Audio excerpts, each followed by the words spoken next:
ശ്രീനാരായണൻ്റെ നാഭിയിൽ നിന്നുണ്ടായ താമരപ്പൂവിൽ നിന്നും ജനിച്ച ബ്രഹ്മദേവൻ താനിരിക്കുന്ന താമരയുടെ ഉൽപ്പത്തിസ്ഥാനത്തെ കണ്ടുപിടിക്കുവാനായി ആദ്യം ജലത്തിൽ മുഴുവൻ തിരഞ്ഞിട്ടും കാണാൻ കഴിയാതെ വന്നപ്പോൾ മടങ്ങിവന്ന് തൻ്റെ ഉൽപ്പത്തിസ്ഥാനമായ താമരയിൽ വന്നിരുന്ന് ലോകസൃഷ്ടി ചെയ്യേണ്ടത് എങ്ങനെയെന്നാലോചിച്ചു. അപ്പോൾ തപ തപ എന്ന് 2 പ്രാവശ്യം ആരോ തന്നോട് ഉപദേശിക്കുന്നതായി ബ്രഹ്മദേവന് തോന്നി. തപസ്സു ചെയ്താലും എന്നർത്ഥമായ തപ തപ എന്ന വാക്ക് ആരാണ് പറഞ്ഞതെന്ന് കണ്ടുപിടിപ്പാനായി 4 ഭാഗത്തേക്കും നോക്കി. അവിടെ ഒന്നും കാണാതിരുന്നപ്പോൾ ബ്രഹ്മാവ് തപസ്സിൽ മനസ്സിനെ ഉറപ്പിച്ച് 1000 ദിവ്യവർഷക്കാലം തപസ്സനുഷ്ഠിച്ചു. ബ്രഹ്മാവിൻ്റെ തപസ്സിൽ സന്തുഷ്ടനായ ഭഗവാൻ തൻ്റെ വൈകുണ്ഠലോകത്തെ ബ്രഹ്മാവിനെ പ്രത്യക്ഷമായി കാട്ടിക്കൊടുത്തു. ബ്രഹ്മാവിനോട് ഇഷ്ടമുള്ള വരം ചോദിക്കാനും ആവശ്യപ്പെട്ടു. ബ്രഹ്മദേവൻ ഭഗവാന്റെ സൂക്ഷ്മസ്ഥിതിയെ അറിയുവാനുള്ള ബുദ്ധി വേണമെന്നും സൃഷ്ടി ചെയ്യുമ്പോൾ തനിക്ക് സൃഷ്ടികർത്താവ് എന്ന അഹങ്കാരം, ബന്ധം എന്നിവ ഉണ്ടാവരുതെന്നും പ്രാർത്ഥിക്കുന്നു.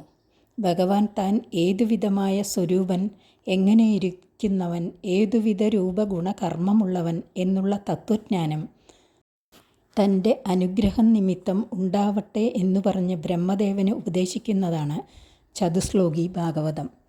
ശ്രീമദ് ഭാഗവതത്തിലെ ദ്വിതീയ സ്കന്ധത്തിലെ 9-ാം അധ്യായത്തിൽ 32 മുതൽ 34 വരെയുള്ള 4 ശ്ലോകങ്ങളാണ് ചതുശ്ലോകി ഭാഗവതം. ആദ്യം വായിക്കാം, പിന്നീട് അർത്ഥം പറയാം. അഹമേവാസമേവാഗ്രേ നാന്യദ്യത്സദസത്പരം. അഹമേവാസമേവാഗ്രേ നാന്യദ്യത്സദസത്പരം. പശ്ചാദഹം യഥേതച്ച യോവശിഷ്യേദസോസ്മ്യഹം.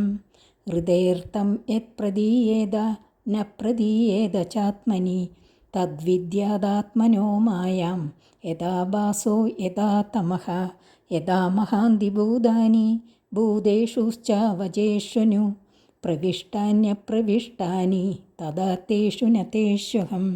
ഏതാവദ്ദേവ ജിജ്ഞാസ്യം തത്വജിജ്ഞാസുനാത്മനഃ.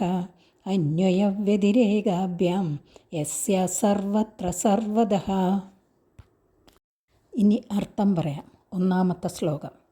അഹമേവാസമേവാഗ്രേ നാന്യദ്യത്സദസത്പരം.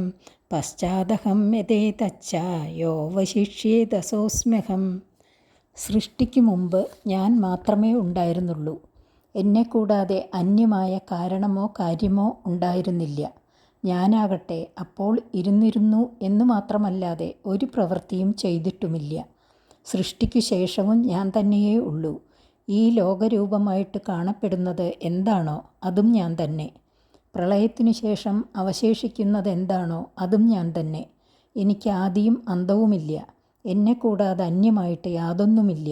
അതിനാൽ ഞാൻ ത്രികാലവ്യാപിയായ പരിപൂർണൻ എന്നു സാരം. 2-ാമത്തെ ശ്ലോകം. ഹൃദേർത്തം യത് പ്രദീയേത ന പ്രദീയേത ചാത്മനി.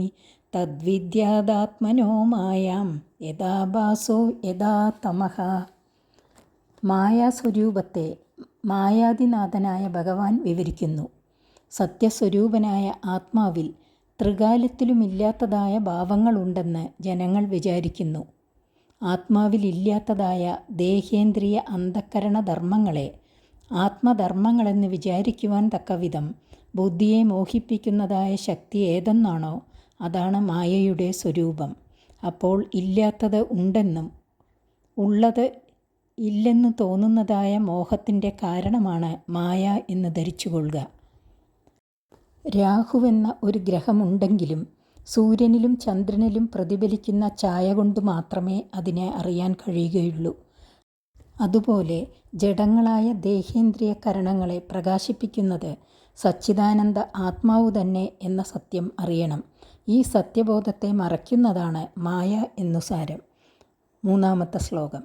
യഥാ മഹാന്തി ഭൂതാനി ഭൂതേഷുശ്ചാവചേഷ്വനു.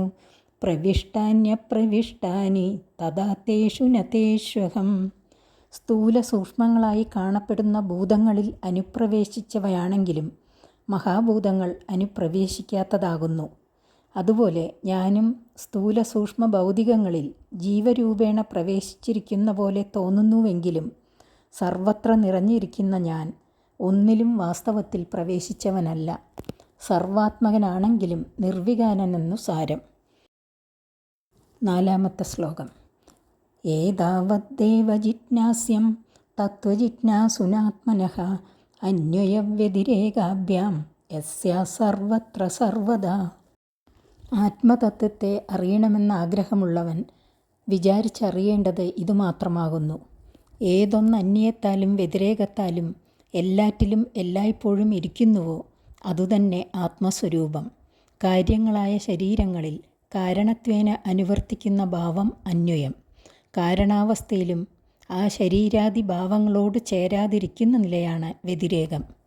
ജാഗ്രതാദികളായ അവസ്ഥകളിൽ അതാതിനു സാക്ഷിയായിരിക്കുന്നതിനാൽ ആത്മാവിന് ദേഹാദികളോട് അന്വയവും സമാധ്യാദികളായ അവസ്ഥകളിൽ ദേഹത്തോട് ചേർച്ചയില്ലാതിരിക്കുന്ന അനുഭവമുള്ളതിനാൽ വ്യതിരേകവും ഭവിക്കുന്നു എന്ന് സാരം.